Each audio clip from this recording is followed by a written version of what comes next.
Assalomu alaykum. Men Abdulla Qodiriy nomidagi Jizzax davlat pedagogika universiteti pedagogika psixologiya va inklyuziv ta'lim fakulteti maxsus pedagogika logopediya yo'nalishi 511-23 guruh talabasi Botir va Aziza bo'laman. Bugungi mavzuyimiz maktabgacha va kichik maktab yoshidagi bolalarni pedagogik psixologik tashxis qilish metodlari. Reja. Birinchi rejamiz pedagogik psixologik tashxis tushunchasi va uning ahamiyati. Ikkinchi reja maktabgacha yoshdagi bolalarni pedagogik psixologik tashxis qilish metodlari. Uchinchi reja kichik maktab yoshidagi bolalarni pedagogik psixologik tashxis qilish metodlari va natijalarini tahlil qilish. Pedagogik psixologik tashxis tushunchasi va uning ahamiyati. Pedagogik psixologik tashxis bu bolaning psixik rivojlanish darajasi, shaxsiy xususiyatlari, bilim, ko'nikma va malakalari, hissiy irodaviy holati hamda ijtimoiy moslashuv darajasini aniqlashga qaratilgan ilmiy amaliy jarayondir.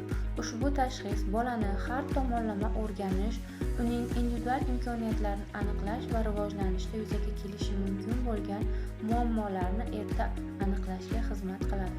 Pedagogik psixologik tashxisning asosiy maqsadi bolaga mos ta'lim-tarbiya sharoitlarini yaratish, uning rivojlanishini to'g'ri yo'naltirish va individual yondashuvni ta'minlashdir. Ayniqsa, maktabgacha va kichik maktab yoshida tashxis muhim ahamiyat kasb etadi. Chunki bu davr bolaning shaxs sifatida shakllanishidagi eng muhim bosqich hisoblanadi. Tashxis quyidagi vazifalarni bajaradi. Bolaning aqliy, ruhiy va jismoniy rivojlanish darajasini aniqlash, iqtidor, qobiliyat va qiziqishlarni belgilash, rivojlanishdagi muammolarni erta aniqlash va oldini olish, ta'lim-tarbiya jarayonini individuallashtirish. Maktabgacha yoshdagi bolalarni pedagogik psixologik tashxis qilish metodlari. Maktabgacha yoshdagi bolalarda tashxis asosan o'yin faoliyati orqali olib boriladi, chunki bu yoshda o'yin bolaning yetakchi faoliyati hisoblanadi.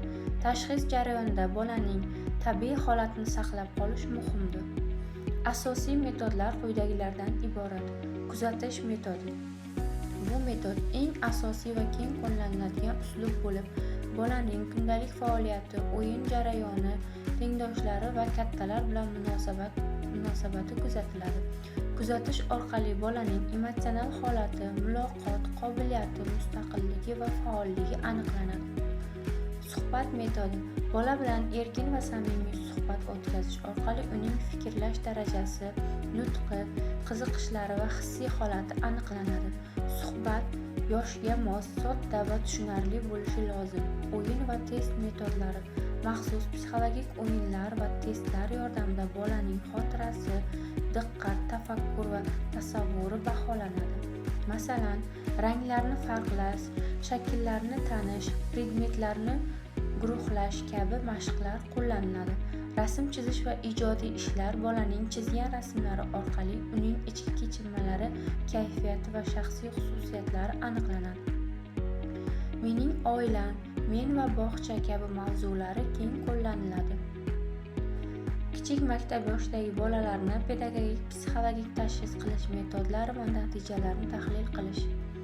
Kichik maktab yoshida tashxis jarayoni ta'lim faoliyati bilan chambarchas bog'liq bo'ladi.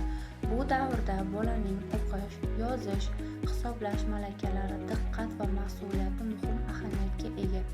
Bilim va ko'nikmalarni aniqlash metodlari, nazorat ishlari, og'zaki savol-javoblar, yozma topshiriqlar orqali bolaning o'zlashtirish darajasi aniqlanadi. Bu metodlar pedagogik tashxisning asosini tashkil etadi.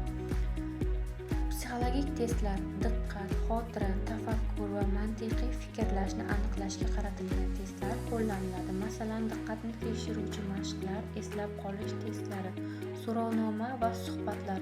Bola ota-ona va o'qituvchilar bilan olib boriladigan suhbatlar orqali bolaning ijtimoiy moslashuvi, o'ziga bo'lgan ishonchi va o'quv motivatsiyasi aniqlanadi.